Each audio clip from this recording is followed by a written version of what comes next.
That story comes to us from Kaiser Health News, a nonprofit news service. Now let's take a moment now to remember a man who did much to advance healthcare and medicine. Fred Sanger is the only person to win 2 Nobel Prizes in chemistry.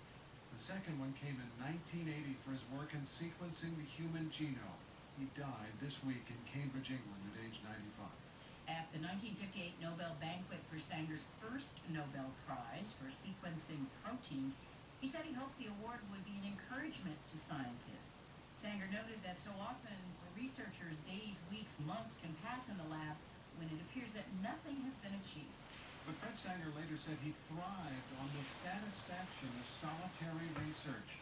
He'd been brought up a Quaker, he said, which led him to search for fundamental truth.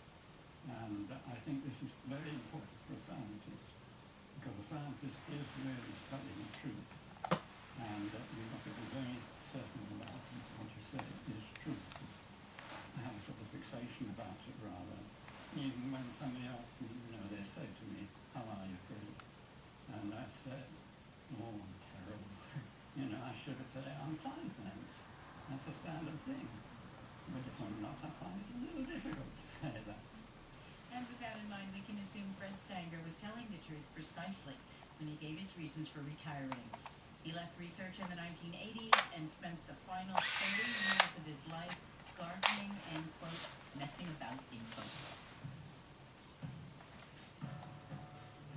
This is OPB. It's 7:49. Good morning. I'm Jeff Norcross. In a few minutes, we'll hear about last night's winners of the National Book Awards, including the winner for poetry.